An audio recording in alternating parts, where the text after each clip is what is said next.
Israel की हिमायत में bunker buster act पेश किया गया। अमेरिकी संसद में बंकर बस्टर एक्ट पेश किया गया। ईरान के खिलाफ ट्रंप को मजीद इख्तियार देने की तजवीज की गई है। इसमें B-2 bombers bunker buster bomb Israel भेजने की तजवीज पेश की गई। ईरान के न्यूक्लियर प्रोग्राम के खिलाफ ये एक्ट है। एक तरफ जहां अमेरिका जंगबंदी का अलमबरदार बनता है और अमेरिकी सदर नोबेल प्राइज हासिल करने की लाइन में खड़े हैं, तो वहीं दूसरी तरफ अमेरिका के लॉ मेकर्स ऐसे बिल पर चर्चा कर रहे हैं जो जंग को एक नई सिमत दे सकता है। इजराइल की तरफदारी में अमेरिका अपने हाउस में एक ऐसा बिल लाना चाहता है जिससे ईरान को नुकसान पहुंचाया जा सके। दरअसल अमेरिकी लॉ मेकर्स ने सदर डोनाल्ड ट्रंप को इख्तियार देने की तजवीज रखी है कि अगर ईरान अपना न्यूक्लियर प्रोग्राम फिर से शुरू करता है तो वह इजराइल को B-2 स्टील्थ बॉम्बर्स और बंकर बस्टर बम मुंतकिल कर सकता है।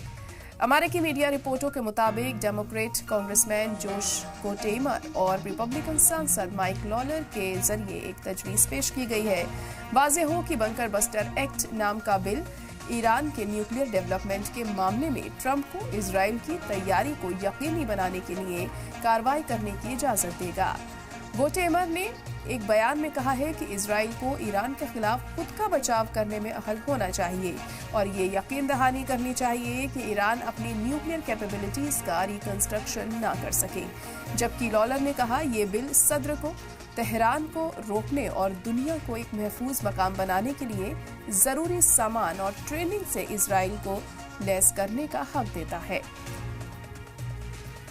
वाज़ेह हो कि ईरान इजराइल के बीच 12 दिनों का नॉन स्टॉप जंग भी चली थी जिसमें ईरान की जीत हुई थी और इजराइल को महफूज करने के लिए अमेरिका जंग में कूद गया था और बाद में अमेरिका ने दोनों मुल्क के बीच जंगबंदी का दावा किया था।